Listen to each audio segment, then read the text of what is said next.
Assalamualaikum warahmatullahi wabarakatuh. Alhamdulillahirabbil alamin.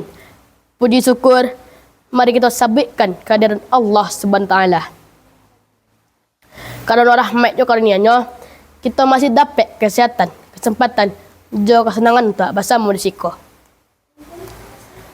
Salawat dan salam kita sampaikan ke junjungan kita Nabi Muhammad sallallahu alaihi wasallam.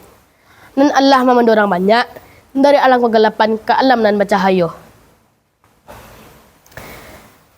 Kawan-kawan nak nambah cintai, perkenalkan nama ambo Fauzan Jalfi dari UPT SDN 04 Sumpu. Di kesempatan gini kok, ambo ni menyampaikan pidato nama judul Hormat ke Orang Tua. Orang tua kita adalah ayah dan ibu kita. Beliau adalah orang yang paling berjasa dalam hidup kita. Dari lahir sampai kini, beliaulah yang menanggung susah, payah, tanggungjawab untuk makanan kita. Ayah berusaha siang malam, ibu menjaga, merawat anak, memberi kasih sayang dan tidak ada batinnya. Karena itu, kita wajib hormat ke orang tua kita.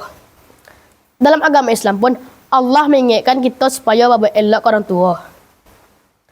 Allah SWT berfirman dalam surah Al-Isra ayat 23 dan bunyinya Bismillahirrahmanirrahim. Aqada rabbuka alla ta'budu illa iyyahu wa bil walidaini ihsana.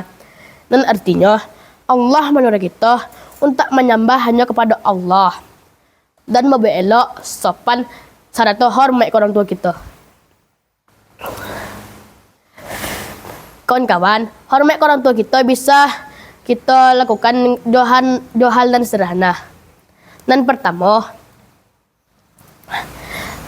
menjawab ucapan kalau dipanggil. Dan kedua, indak menajih waktu disuruh. Dan ketiga, menolong ibu di dapur atau menjaga rumah. Dan keempat, indak menyakiti hati orang tua, baik je kata maupun je perangai. Dan kelima, mendoakan beliau setiap hari. Ingatlah, ridha Allah ada di ridha orang tua kita. Kalau orang tua kita senang, Allah pun insya-Allah akan meridai kita. Kalau kita tidak hormat ke orang tua kita, hidup kita tidak akan barokah. Mungkin kita tidak tenang, tidak disukai orang, bahkan doa kita pun tidak dikabulkan oleh Allah. Maka dari itu, mulai dari kini, jadilah anak dan patuah, sopan, dan santun ke orang tua kita. Kawan-kawan, orang tua kita tidak akan ada selama-lamanya. Selagi beliau masih ada, marilah kita balik kasih sayangnya, jo sikap dan baik, tu terkata dan sopan, jo doa setiap hari. Mudah-mudahan kita jadi anak dan berbakti dan sayang orang tua, jo diridha Allah Subhanahu wa taala. Sekian pidato dari ambo. Mohon maaf kalau ada kata dan salah.